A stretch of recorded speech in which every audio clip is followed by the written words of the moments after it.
और उत्तर प्रदेश में लव जिहाद वाला विवाद थमने का नाम नहीं ले रहा। यूपी महिला आयोग की अध्यक्ष बबीता चौहान ने यह दावा किया कि अब खतरा सिर्फ लव जिहाद का नहीं बल्कि जिम जिहाद और बुटीक जिहाद का है। जी हां, बुटीक और जिम में छांगुर के गुर्गे एक्टिव हैं जो इन्हें धर्मांतरण के अड्डे बना रहे हैं। तो ये पूरा मामला है क्या और इस पर सियासत कैसे हो रही है, आपके लिए खास रिपोर्ट हम लेकर आए हैं। छांगुर के शागिर्दों का beauty plus body plan.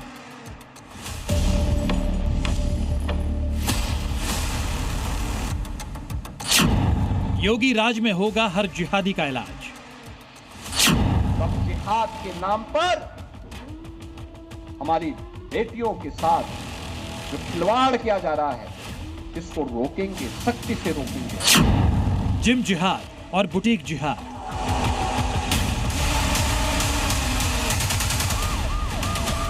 Uttar Pradesh में हिंदू लड़कियों और महिलाओं के लिए इन दोनों साजिशों से बचने की सख्त जरूरत है।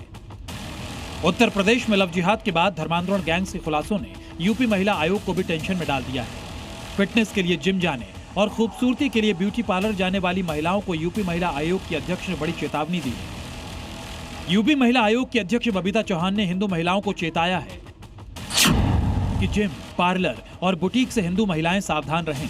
इन जगहों पर मुस्लिम युवकों की बड़ी तादाद है जो पहचान छिपाकर मासूमों को अपने जाल में फंसाते हैं और ऐसे लोगों से हिंदू महिलाओं को सतर्क रहना चाहिए।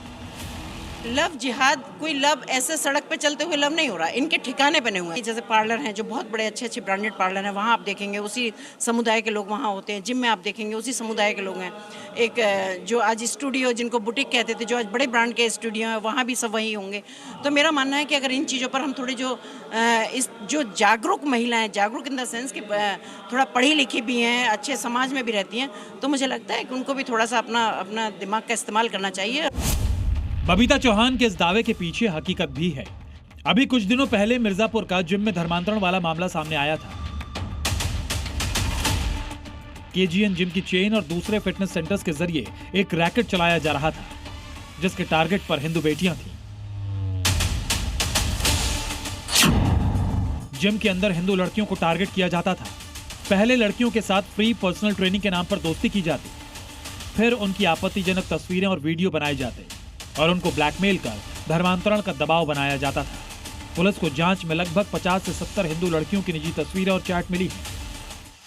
धर्मांतरण का यह गिरोह बाकायदा एक नेटवर्क की तरह काम करता था जिसमें मौलवी से लेकर पुलिसकर्मी तक शामिल थे।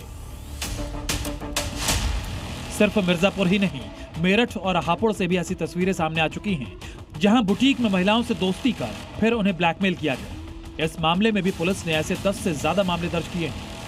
यानी यूपी में हिंदू लड़कियों और महिलाओं को अपने जाल में फंसाने के लिए कट्टरपंथी गैंग्स ने जिम, पार्लर और बुटीक को टारगेट करना शुरू किया है। और जब इस स्याह सच्चाई को बबीता चौहान ने दुनिया के सामने रखा तो प्रदेश का एक मुस्लिम वर्ग जिहाद और प्यार की परिभाषा समझाने लगा।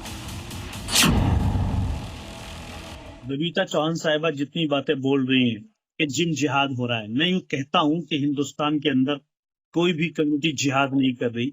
लव जिहाद हुआ और उसको जोड़ नहीं है। स्कूलों में जो है, कॉलेजों में जो है बराबर लड़का लड़कियां पढ़ती हैं, वहाँ कोई लव जिहाद नहीं होता। बबीता चौहान को खुद पता नहीं होगा कि जिहाद का मतलब क्या होता है। गूगल करके देखें वो, या फिर किसी डिक्शनरी में देखें जिहाद का मतलब क्या होता है। यूपी में अगले साल चुनाव हैं, ऐसे में यूपी महिला आयोग की अध्यक्ष के बयान को समाजवादी पार्टी ने भी लपका और लव जिहाद जैसे संवेदनशील मुद्दे को राजनीति से जोड़ दिया। भाजपा की सरकार बहन और बेटियों की सुरक्षा नहीं कर पा रही है, इसलिए ऐसा बयान देने का काम कर रही है। हम लोग 27 में सरकार बनाएंगे, हमारी हर बहन और बेटी चाहे जब जाएगी, रात में 11 बजे भी हमारी बहन और बेटी गहने पहन करके जाएगी तो सुरक्षित अपने घर पहुंचेगी। लेकिन बड़ी सच्चाई ये भी है कि बबीता चौहान के इन तीखे तेवरों ने एक तरफ हिंदू महिलाओं की सुरक्षा को लेकर चिंता बढ़ाई है तो दूसरी तरफ एक नई सियासी बहस भी छिड़ गई है कि क्या वाकई जिम और बुटीक में छांगुर का धर्मांतरण रैकेट चल रहा है, और अगर ऐसा है तो इन जिहादियों का परमानेंट इलाज क्या है। ब्यूरो रिपोर्ट, जी मीडिया।